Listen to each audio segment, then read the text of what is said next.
to episode 16 of our 30 years in the making, Bingham and Chipmunk's 30 years in the making. We are Anaheim.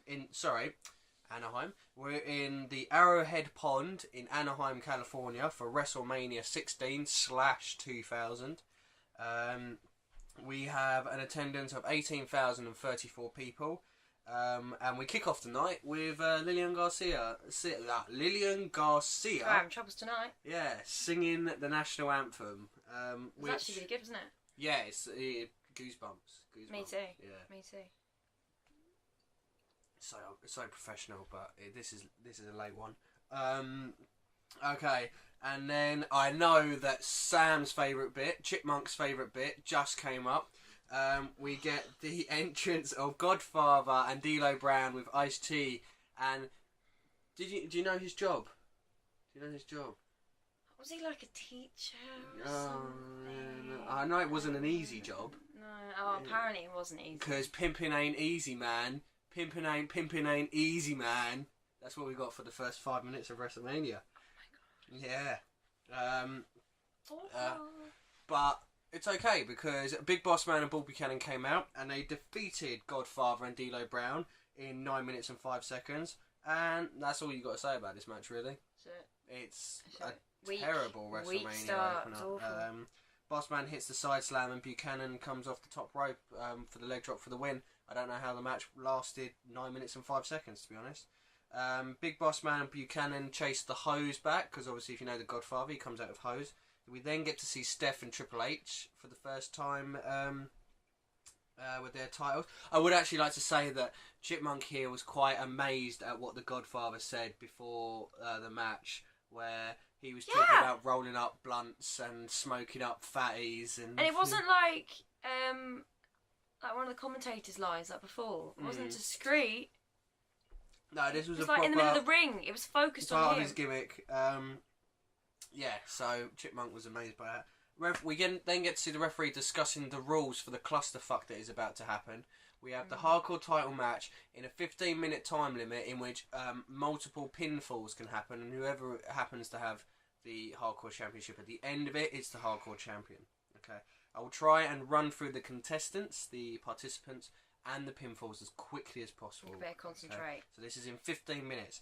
The contestants are Taz, Viscera, Mean Street Posse, Hardcore Holly, Kai and Tai, Taka Michinoku and Funaki, Headbangers, the Acolytes, and Crash Holly, who is the WWF Hardcore Champion, coming in. Taz hits the capture suplex and gets the first pin within like 30 seconds. Then Viscera slams Taz and gets the second pin. Viscera has the title for a good 5 minutes, but then after the APA beat up Viscera, Funaki pins Viscera. Tucker chases Funaki to the back, and then Rodney pins Funaki. Then Joey Abs pins Rodney. Thrasher pins Joey Abs. Pete Gas pins Thrasher. Then there's a T-bone suplex, and Taz pins Pete Gas. Then there is a little... at the end of the match, you can tell who's going to be the three contestants. It's Crash, Hardcore, and Taz in the ring. Basically, Taz smashes a trash can lid into Crash Holly, who's really bloody, and you get to see like his blood on the thing.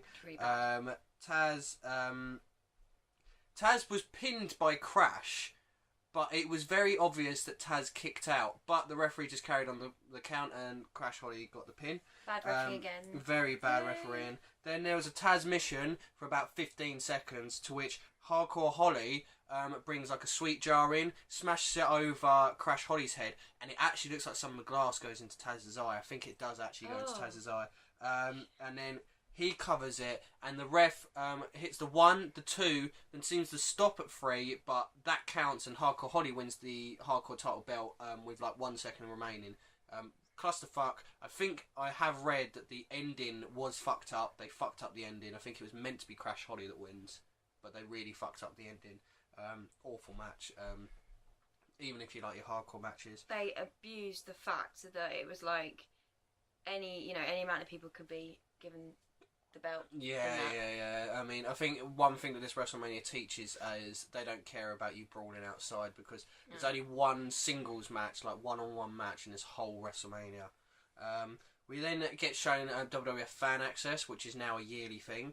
And then we get Al Snow backstage in the toilets talking to someone in the toilet, and then Steve Blackman, his tag team partner, comes out and discusses thing because they've been like a tag team called Head Cheese.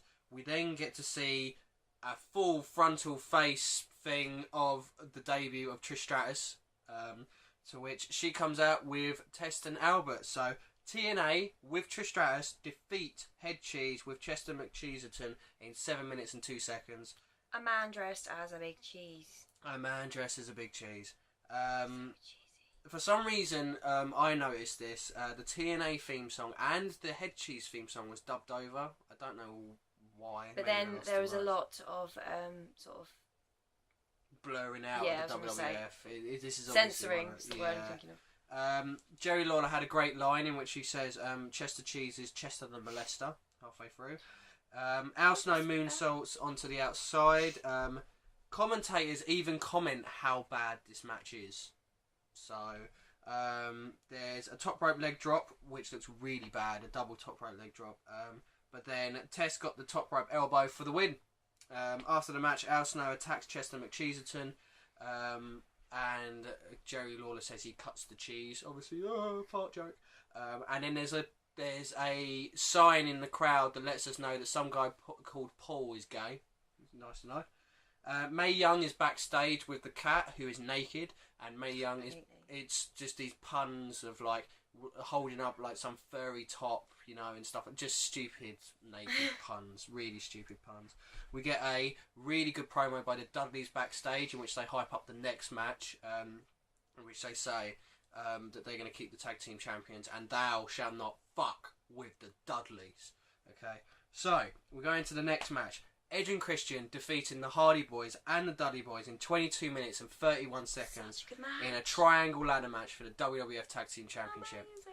There's a lot of spots for me to go through here, okay? So I'm going to try and get them through as quick as possible. There's a corkscrew moonsault by Jeff, which looks fucking amazing. There was a poetry in motion on the ladder through to Bubba, which looks awesome. We get a 450 splash onto the ladder because Bubba moves and Jeff Hardy crashes and burns onto this ladder. There's a backsplash by Bubba onto the ladder on Jeff, which Bubba used to do a lot. There was a drop kick into the ladder by Edge and Christian onto Bubba Ray Dudley. There was a crossbody off the ladder to the outside from Christian onto Bubba and Matt Hardy, which looked fucking epic. Then you get Edge doing the spear from the top rope onto Jeff Hardy, who's at the top of the ladder. We also get a Bubba cutter. We know it today as an RKO off the top of the ladder on Christian. We get a leg drop and a splash off the ladder onto Bubba from the Hardy Boys. We also get Christian and Jeff falling off the ladder over the rope to the outside onto nothing. That must have really hurt. There was a 3D to Edge, and then we got Devon! Get the tables! Okay, and then they bring out the tables, and JR utters the words, broken tables, broken ladders, and broken bodies along the way! Which I love that line. Does he say that a lot? No, that's the only time he says it. Because you knew that. Yeah, I love that line. Is this a thing? Yeah. There's this awesome like sequence in which the Dudleys have set up tables, and Jeff is set up on the table. Devon climbs to climbs to the top of the table. Bubba has a table, and he has Matt Hardy on the announce table. But Devon dives from the table, but Jeff moves and he crashes through a table, and then Bubba just power bombs Matt through this table. Fuck knows how Matt isn't hurt through that. There's this awesome bit where Jeff jumps across the guardrail and literally runs across the guardrail and jumps, and he gets a face full of ladder. Then the Bubba Ray goes out and he sets up this huge ladder. I mean, it's fucking huge. It could probably grab the title belts from outside the ring. It was that big. And he sets up a table. Bubba goes to set up Jeff onto the table, but Christian comes along and hits him with the ring bell, which causes Bubba to go onto the table. And then Jeff Hardy goes to the top of the ladder and swanton bomb off the top of that ladder through the table. Awesome. There was a twist of fate by Matt onto Devon, and the Dudley Boys had set like two ladders up and a table going across to sort of like make a platform. and you have Christian climbing up on one side, Matt climbing up on the other, and Edge just slowly getting up behind him. Matt goes to grab the title belts, and Edge pushes Matt, and he does like a somersault flip through to a table. So good. And then Edge and Christian pull down the tag titles to win the tag titles. Awesome match. It's so good. Literally, we've watched the ladder match. We watched Razor Ramon against HBK, didn't we? Yeah. This is one of the ladder matches that these 6 men took the ladder match from here and they raised it up to there. You expect so much more. That's what from happens when you have a ladder. Yeah. But wicked match. So good. It's so good to see the tag team titles like being fought over. Such a great match. And not only that, this is, I mean, obviously Edge is going to be a WWE champion. Christian will be a world champion. Bubba Ray is in TNA, and he was a TNA world champion. You got Jeff Hardy is probably one of the most popular superstars of all time. You got like 6 guys who are going to become huge. Brilliant match. We go to the back. We got Foley and Linda out the back with Kevin Kelly. I love this little line where Foley goes, "Oh yeah, there could be some fairy tales for Rock, Triple H and Big Show, but it won't!" Because obviously this is built up as Mick Foley's last match. He was meant to have a match at No Way Out, and that was going to be his last match, but Linda brought him back for one more match at WrestleMania. We then, sadly, we had such a great match. We go into a terrible match, which was Terry Runnels defeating the Cat in 2 minutes 25 seconds. Complete throwaway match. It's just an awful match. There's no point in discussing anything to do with this match because it's just awful. It happened.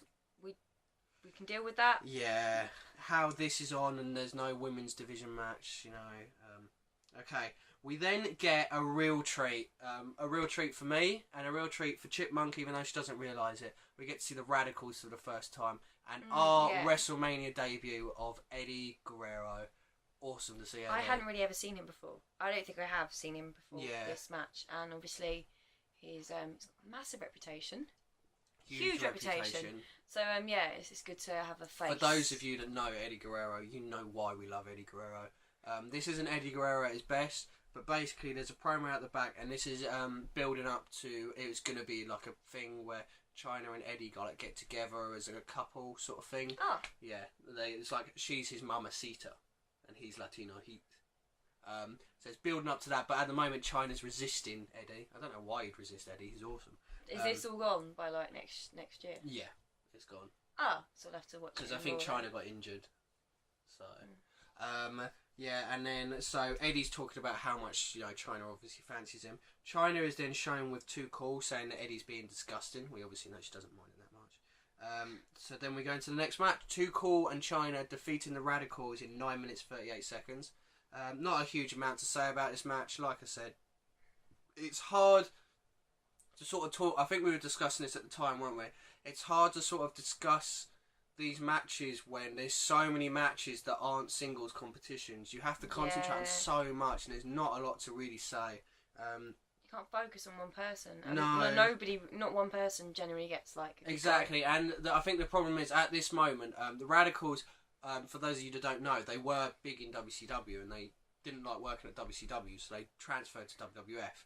And I think at this time, they were using the Radicals kind of like how the Shield were at the beginning, where it's 3 guys, normally 4 with Benoit, and sort of they want these 3 guys to be like a team, and not one person is like outshining the other. So obviously you don't get to see Eddie do his spots, you don't get to see Dean Malenko do his spots, sort of thing. No. Whereas they can see something different in Benoit. So you don't get to see a lot. Basically the story of the match is Eddie's trying to stay away from Chyna because Chyna wants revenge. So the end of the match is, of course, Chyna powerbombing Eddie and getting the win. That's it. You said that Chyna got injured. How do you injure Chyna? Did someone she get does a tank something or to something? her neck. She actually does something to her neck. I don't know what she does, but she hurts her neck quite badly. She'll be at WrestleMania 17. Like a brick house. Yeah, I know. Maybe she just wanted to go and have some more plastic surgery. Too much muscle on muscle. Yeah. We get to see a little video about a WrestleMania competition winner. And then we get to see The Big Show for the first time backstage with Shane McMahon. And he has this new t-shirt saying Big Nasty Bastard. Quite funny. That's all you could take from this promo. I like him modern day. You like him modern day? Yeah, I don't really like him as a heel. I'm sure he's great. I think he's best as a heel, but then we know him as the funny, lovable. You can't take him seriously when you see it the other way around. You know how nice someone can be and how protective someone can be over other wrestlers. To see them suddenly just looking like they're just a little bit annoyed, a bit pissed off, doesn't work for me. Yeah.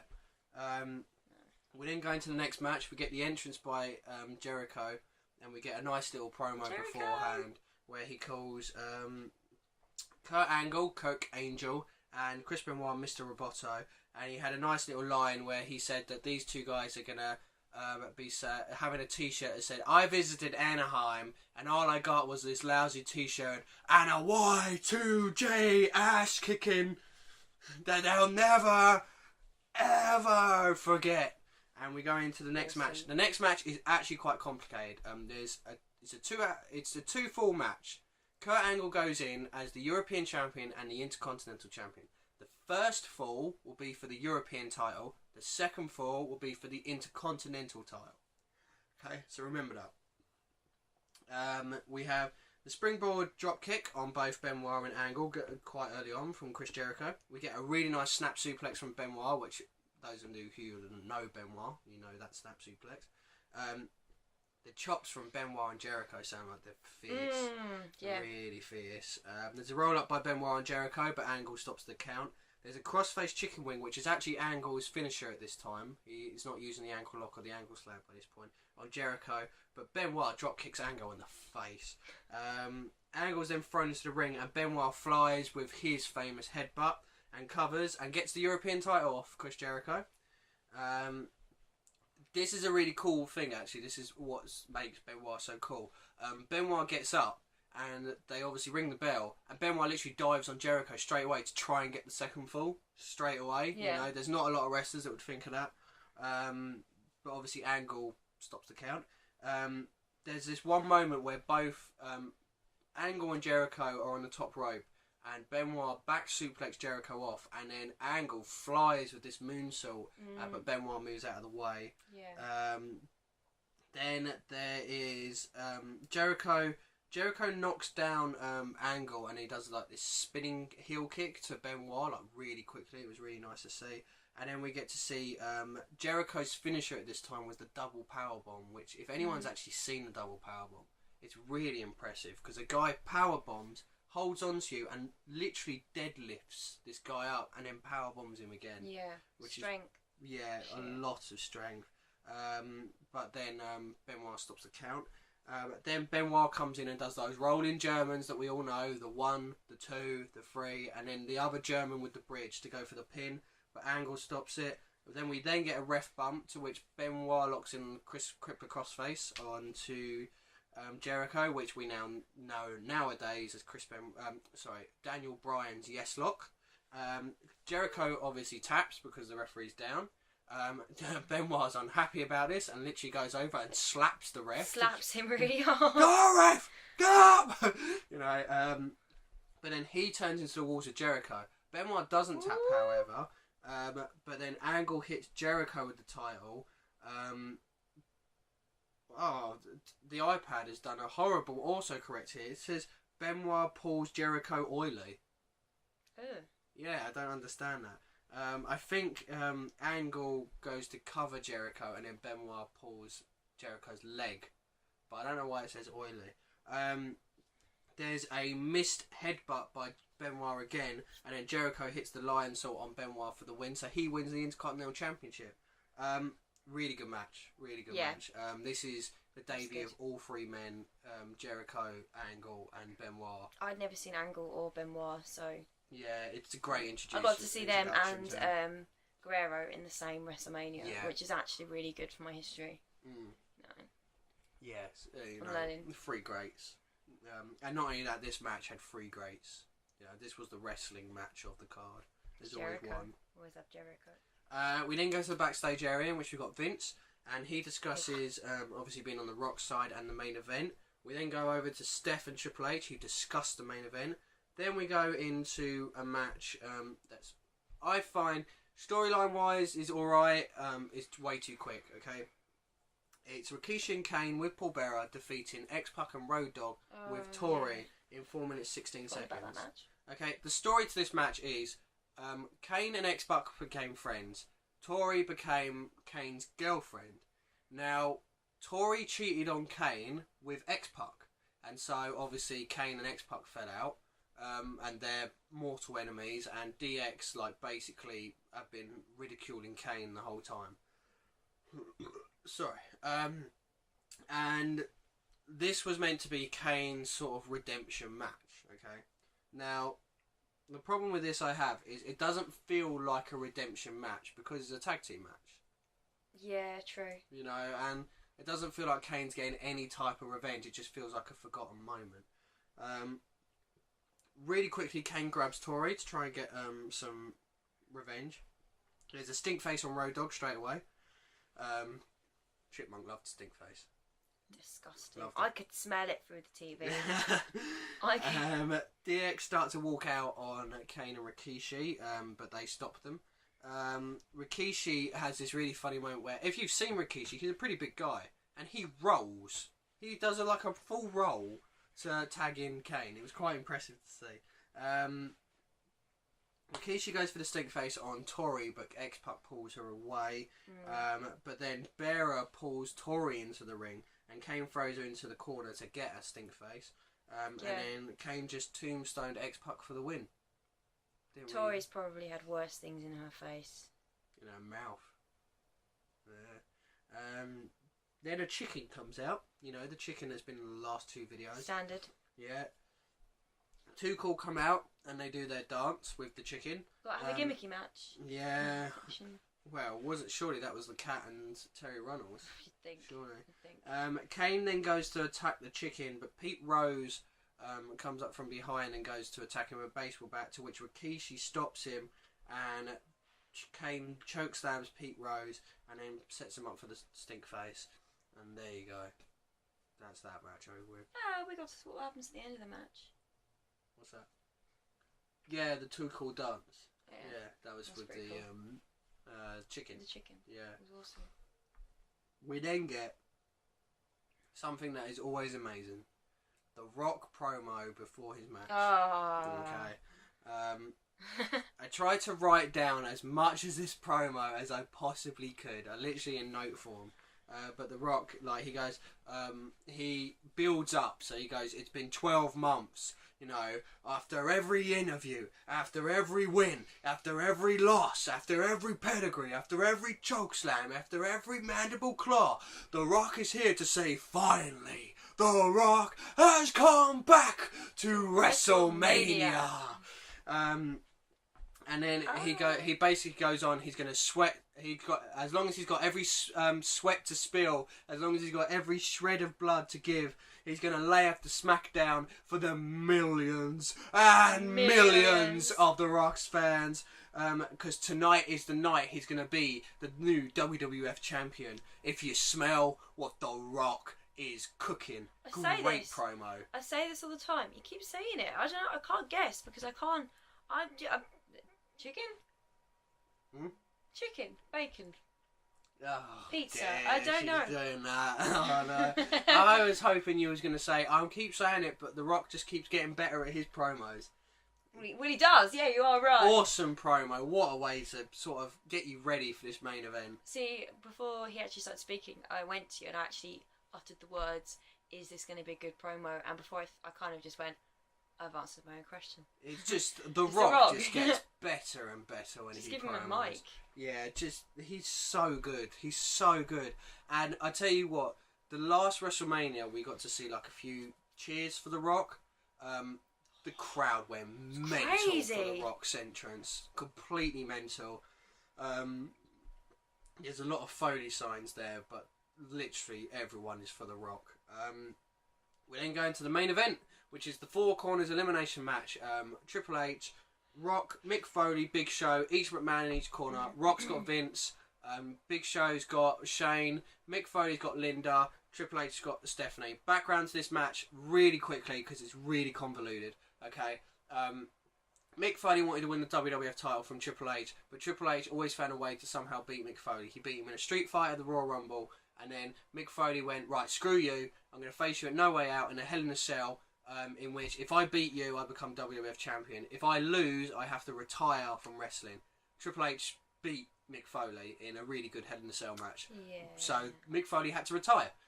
Linda McMahon basically said, no, it's the right thing to do to have Mick Foley come out and be in his first ever WrestleMania main event for his last match.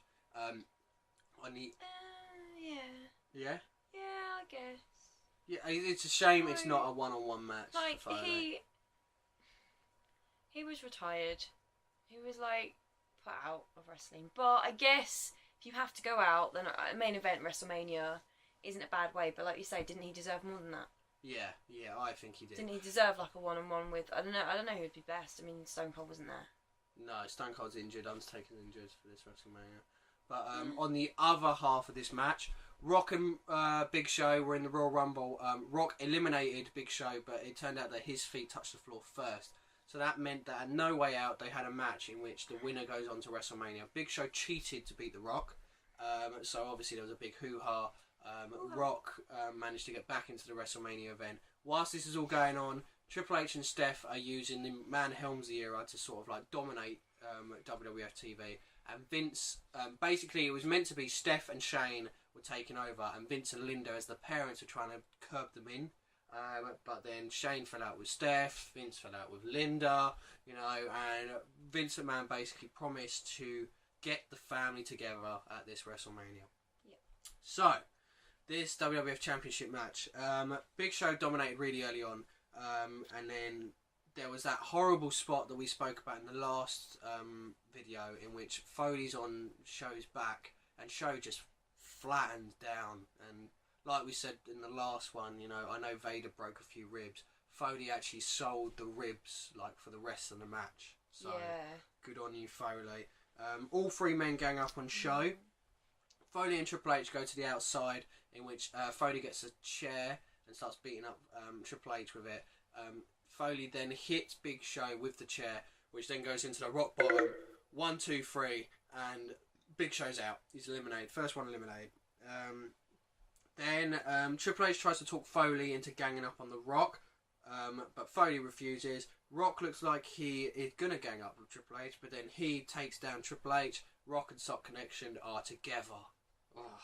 Amazing. Yeah, there's a volley of punches between Rock and Sock, and Foley then passes the bell to Rock, who holds up Triple H, but Triple H ducks, and Rock accidentally hits Foley with the bell, and then Triple H clotheslines Rock and throws him into the steps. Mick Foley suddenly brings out the 2x4 with barbed wire, which is always cool to see. I love the 2x4 with barbed wire. Of course. But Triple H ducks it, low blows Foley, uses it on Foley, but then Rock makes the save. There's a double arm DDT for a really what looked like was going to be a close fall, but then Foley decided to bring out Mr. Socko and shoves it down Triple H's throat. Then Foley passes Rock to Triple H to Rock for the title shot. He hits him with the title belt, and then Rock goes for the people's elbow, but Foley does the Socko to Rock, so he double crosses him, and then Foley and Triple H start teaming up on the Rock. Foley then dives from the top rope with the elbow onto the Rock to try and put him through the table, but he misses, so Triple H dives onto the Rock to put him through the table. Then, because of that, Triple H drags Foley into the ring, hits the pedigree, and Foley makes the kick out at 2, really close 2 count. Then Triple H grabs the chair, hits the chair shot on Foley, and then hits the pedigree on the chair for the 3 count. Foley is eliminated, so we're down to the Rock and Triple H. After that, there is a lot of brawling through the crowd between Rock and Triple H, to which they come back to the ring. There's a pile driver onto the steel steps by Triple H. Rock then suplexes Triple H through the announcer's desk, which was quite cool. And then Vince just randomly attacks Triple H out of nowhere, but then Shane returns to attack Vince and then hits him with a chair, which makes Vince get carried out. Wow, there's a lot to tackle. Breathe. Yeah. Then Triple H hits the Rock with the barbed wire for the 2 count, and then Shane rolls into the ring with the chair and looks like he's going to hit Triple H, but Rock drags down Triple H and catapults him into Shane, and then Triple H bounces off Shane McMahon and walks straight into a rock bottom, but they're too tired to make the cover. Shane then looks like he's going to grab the chair and hit the rock, but then Vince McMahon comes out and hits Shane and sort of gets him out of the way, picks up the chair, waits for Triple H to get up, and then smashes it over the head of the rock, making the double cross. Triple H covers, but only gets the 2 count, so Vince grabs the chair again and smashes it over the rock again. This gets the 3 count for the win. Crowd not happy at all. Not happy. Chipmunk wasn't happy. This is the first time ever that a heel has won the main event at WrestleMania. Sorry, not happy that Foley went for starters, because I genuinely, unless it's an Undertaker match, I do not know the results to like any of them. Even if I have seen them in the past, I don't remember. My memory's awful. So I had no idea who was gonna like lose and stuff. And yeah, gutted. Yeah, no, I think it's a really stupid decision. It was just basically Triple H, you know, is part of the McMahons at this point. It's a storyline match. That's what it is. Yeah, Sucks. It is just a way of protecting Triple H's match, which really sucks. Vince, Steph, and Shane reconcile in the ring, but The Rock ends up coming back. Rock bottoms Shane, Rock bottoms Vince, and then Stephanie badmouths Rock, gives him a slap. She gets a rock bottom. Too right. Then she gets a people's elbow, and that is to end WrestleMania 16. I think it's a good WrestleMania because of like 3 matches, but it definitely falls below because there isn't a lot of singles matches. I think you can tell there's a lot of singles matches. Yeah. We'll kick straight into it. Wrestler of the night. Foley. Mick Foley. Yeah. Why? Because this is the last one. Because it's the last one, but even before that, I was going to pick him because I just think he was really prominent through the whole night. Really. Yeah. Yeah, I just think he was great. I've got to go for... Oh, it's really hard. I'm going to go for Jeff Hardy.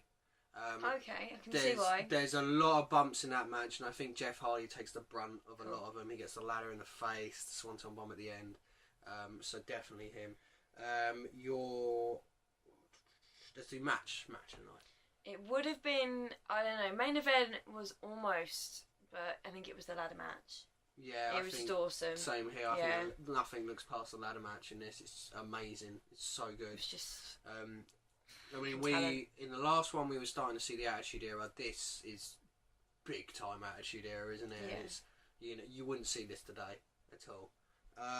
Did you have a WrestleMania moment? I don't know. Like there was, forgive me because there was a lot of it happening, and it was a few hours ago now. But there were a few incredible moments in that match, like a lot of diving off of. Yeah. I mean, I'm sure you can reel off a few amazing ones. I'm sure one of them's probably going to be your favourite moment. But yeah, there were a few really, really good spots. Did you have one that you wanted for the moment? Not really. It was, can I have the whole match? No. My one is going to be the one that you see. You actually see, if you watch our intro, you actually see it. It's the ladder. Christian dives off the ladder onto Bubba and Matt. You know, whoever took that photo, great timing. What timing to get that photo? That's my WrestleMania moment. I don't think I really had a line or a sign this time. They're not really. I think the commentators were more funny when they were bored. Yeah. So obviously the wrestling was shit, so it was like. Yeah. It's trash talk. Not only that, when it was like the good matches, JR was on form and Jerry Lawler was obviously just keeping up with JR, so hard to choose one, I think. What about overall rating? 6. 6? I'm going to go half. I'm going to go 5. 5 out of 10. Okay. There's 3 amazing matches, but yeah. I think it's more nostalgia now because you get to see all these people debut at once. It's like a really good time, wasn't it, for wrestling? It's so good. This is during the boom. This is during Monday Night Wars and it's everything. weird though, isn't it? Because it's like lots of incredible people, but they're all kind of getting there. So they're not at their best, but it's like they're all there together at the same time in the same WrestleMania. Like I know everybody now. Like even the guys that are just coming into it, I'm just meeting, like Benoit and Guerrero. I'm just meeting for the first time, but I know the reputation is so huge. I don't have to worry about whether I'm gonna enjoy watching them because. Trust me, I could have a video by myself to talk about Guerrero and Benoit. I mean, for those of you out there that obviously know about Benoit, obviously the controversies, we understand the controversies. But we're not going to look It's not about that, it's about talent, Yeah, isn't it? we're not going to look at Benoit as how he died. We're going to look at his in-ring ability and what he did in the ring. Which is how I think it should be looked at, because Benoit is one of the best wrestlers in the world. That was WrestleMania 2000. We are now going on to the big one. I've hyped it up quite a bit since we started. This is WrestleMania 17. We're going to be in the Reliant Astrodome in Texas. You're going to know there's a difference, because this one, the attendance was 18,034. 67,000. Seriously? In the next WrestleMania. Okay. What? And I will give you the 5 main events. Okay. The 5 matches that are thought of as main events. Okay. And I'll give you in order of what I think you'll enjoy. Okay. We'll have Vince versus Shane in a street fight. In a street fight? Yeah. No with DQ, Mick Foley as the special guest referee. That's cool. That's cool. Okay. We're going to have Undertaker versus Triple H. This is their first one. Okay. Okay, yeah. We're going to have Kurt Angle versus Chris Benoit. Yeah, that'd be good. Okay. And we're going to have... Awesome. You enjoyed the ladder match, didn't you? Yeah. You ain't seen nothing yet. We're going to get Edge and Christian versus the Hardy Boys versus the Dudleys in TLC 2. The second ever TLC match. Oh my God. Okay. And not only that, in this appearance we get Lita, we get Rhino, and we get Spike Dudley making appearances. Okay. And the main event. See Lita. The main event. Okay. What could main event a WrestleMania with those big matches? Go on. We have Stone Cold Steve Austin facing the WWF champion The Rock in the main event. That's awesome. In what is, I think, the best of their trilogy. It was a really long one. I think it's like 40 minutes long, this match. Just these two, That's okay? awesome. You're going to get so much. Not only that, I'm saying 5 matches. I think every match on this card... And that's 5. Like, if there's only 9 matches, then that's not even a lot of room for filler. I could tell you all the matches, but I want you to sort of see them. This is the WrestleMania that people put as the best WrestleMania, and we've got it next. And I know we've got a handful of people that are very interested in being in this video. So we'll see who's available, so who knows? I'm looking forward to watching it. It's the one that I've been looking forward to seeing. I've got some of my favourite WrestleMania matches of all time in this WrestleMania. I'm so excited. You're going to love it. Because obviously Chipmunk hasn't seen it. I don't know how she hasn't seen these WrestleManias, but this one is big. I cannot tell you how big it is. So, I was Bingham. That was Chipmunk. That was Forks. Definitely Forks. Like, subscribe, comment, and do not miss our next video. Thought of as the best WrestleMania of all time. WrestleMania 17. The kickoff. The biggest WrestleMania of all time. We'll see you tomorrow. WrestleMania 17. See you later. Bye!